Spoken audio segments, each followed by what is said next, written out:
小蝙蝠和朋友们67大暴雨。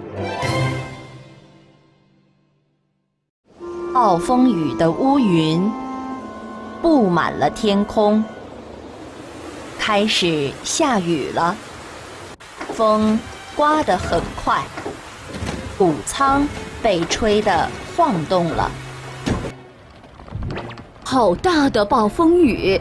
小奶牛说：“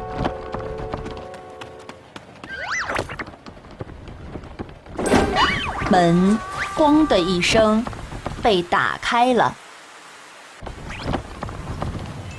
这场暴风雨真吓人。”小猫说。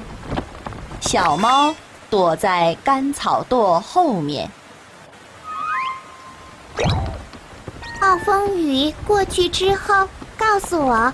小猫说。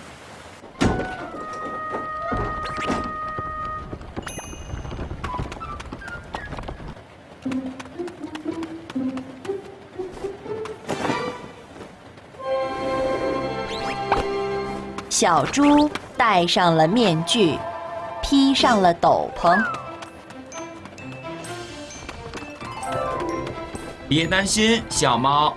小猪说：“超人小猪会救你的。”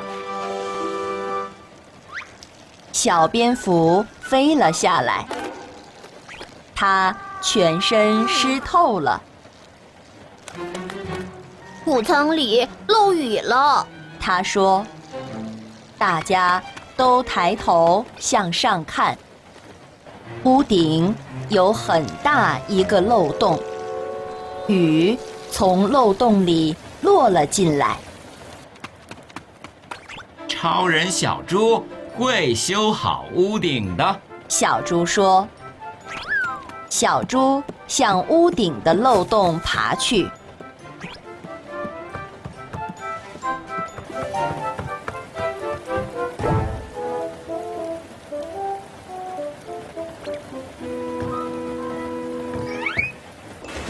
雨点打在他的脸上。小猪说：“我得等雨停了再说。”